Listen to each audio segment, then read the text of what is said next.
You know, we read about in the scriptures where certain brothers are going to be beheaded, man. Imagine that.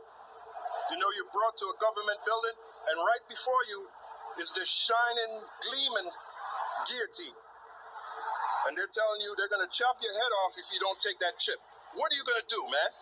Who are you going to trust in then? Who's going to comfort you then? There ain't no brothers around. You can't go to no videos. So that's why you got to have within yourself, and I keep saying you, that's why we got to have within ourselves the basic belief in Yahweh Bashem Yahushai. The basic belief that no matter what adversity we go into, Yahweh Bashem Yahushai will deliver us.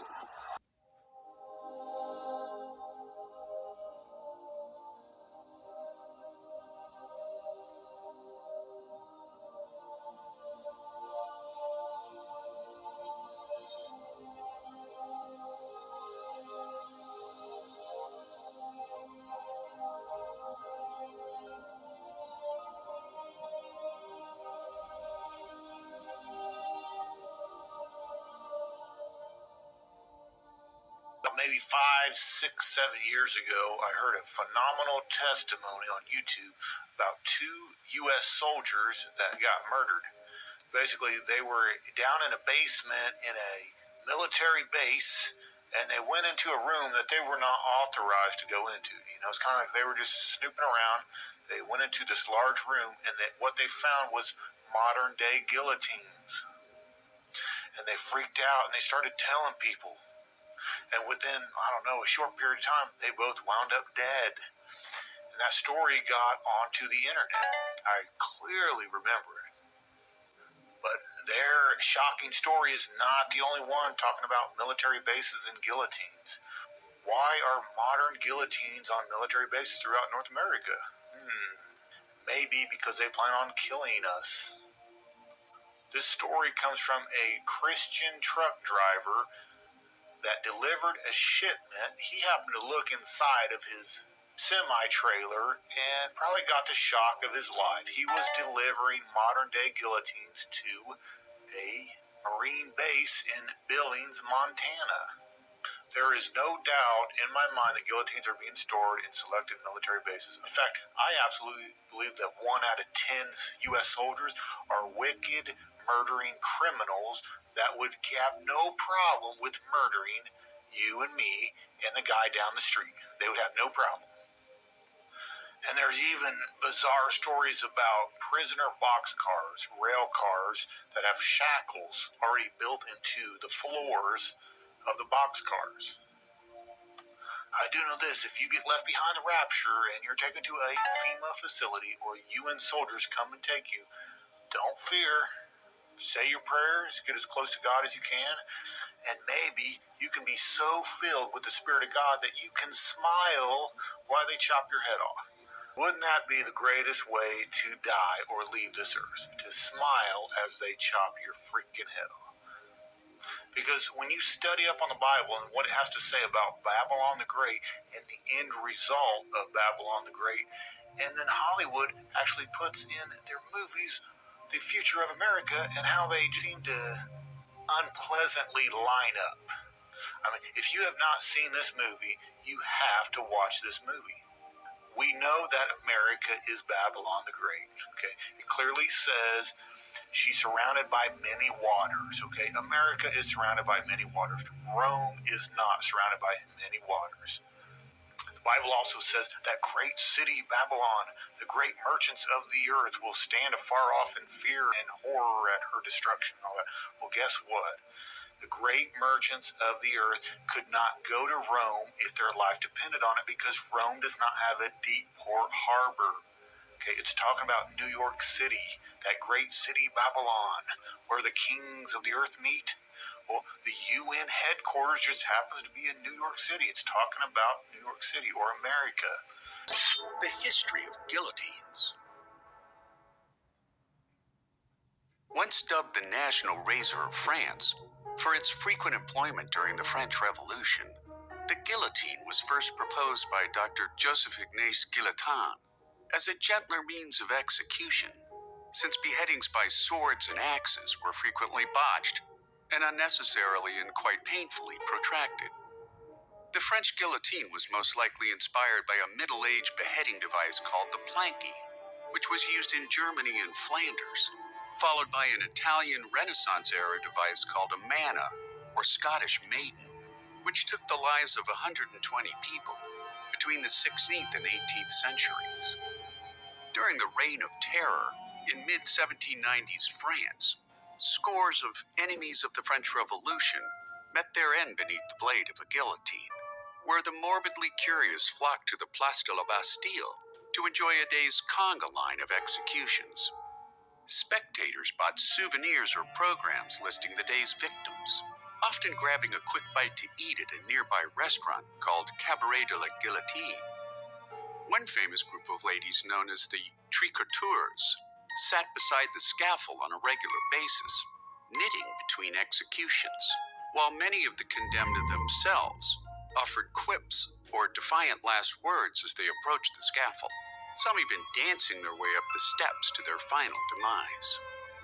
As the popularity of the guillotine grew in France, so did the notoriety and fame of her executioners, who were judged on precision and speed during a day's assembly line of executions.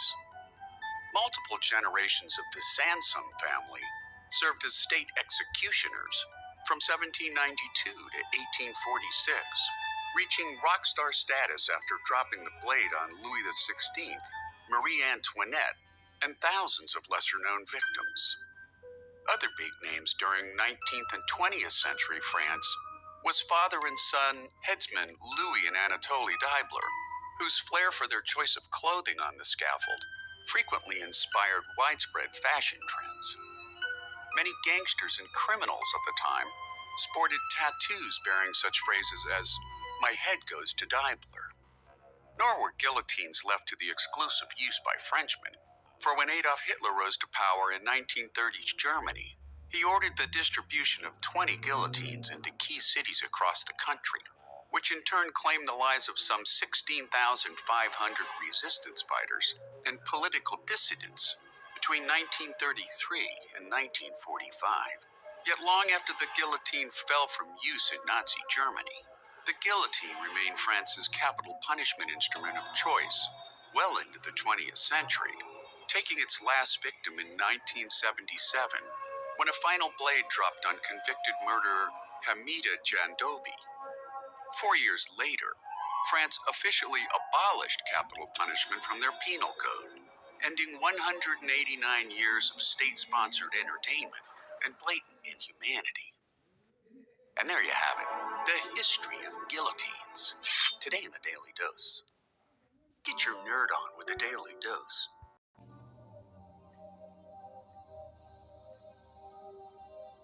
Pamela Schubert reporting from North Carolina.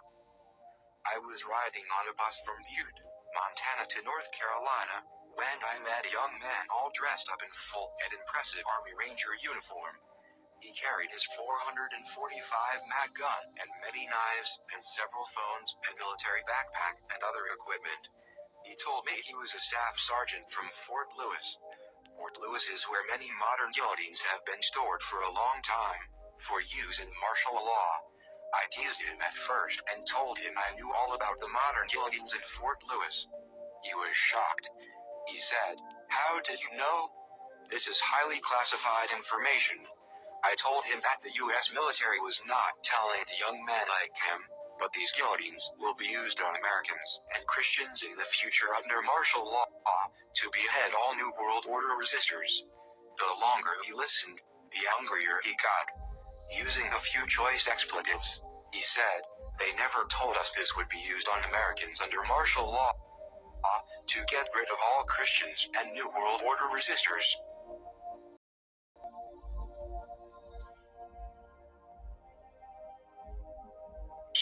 We thought they would be used in Iraq or something. He then asked me to tell him more and more. Finally,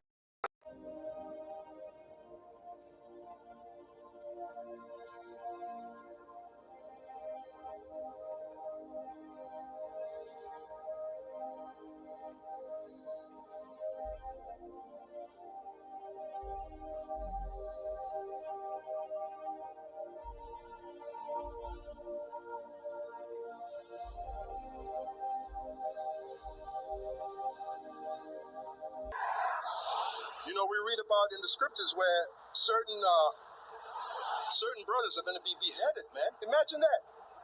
You're brought to a government building, and right before you is this shining, gleaming guillotine. And they're telling you they're going to chop your head off if you don't take that chip. What are you going to do, man? Who are you going to trust in then? Who's going to comfort you? Others around. You can't go to no videos. So that's why you got to have within yourself, and I keep saying you, that's why we got to have within ourselves the basic belief in Yahweh Bashim Yahushai. The basic belief that no matter what adversity we go into, Yahweh Bashim Yahushai will deliver us. This is what we got to have. That's the kind of faith you got to have. Okay? And if you know deep within your heart, you've been doing what Yahweh Bashim Yahushai said to do. You've been going out there on the streets and teaching because you're able-bodied. You've been doing your videos. You've made a conscious effort to edify the brotherhood in sincerity and truth. Then just know, no matter what you go through, Yahweh Bashim Yahushai will be with you and deliver you, man. And I'm telling you this because the moment will present itself when you're in a predictable situation, okay, a very dire situation between you and the so-called government agents. And the only thing that's going to deliver you is the faith that you have between you and Yahweh Bashim Yahushai at that moment. That would be like your darkest hour, okay? And even Yahweh Shai, he had his darkest hour, okay? And you see what happened there, all right? He trusted in Yahweh Bashim Yahushai. He trusted in his father Yahweh to the very end when he was on the cross. There was a moment when he thought the father forsook him, but did the father forsook him? Hell no, because just like the father promised on the fourth day, which after 3 days the father raised him up from the grave and gave him his glory, and now he sits at the right-hand side of the father, as it is written. Well, guess what, brothers? As it is written, we are joint heirs with Yahweh Shai. So after we suffer, we're going to receive the glory.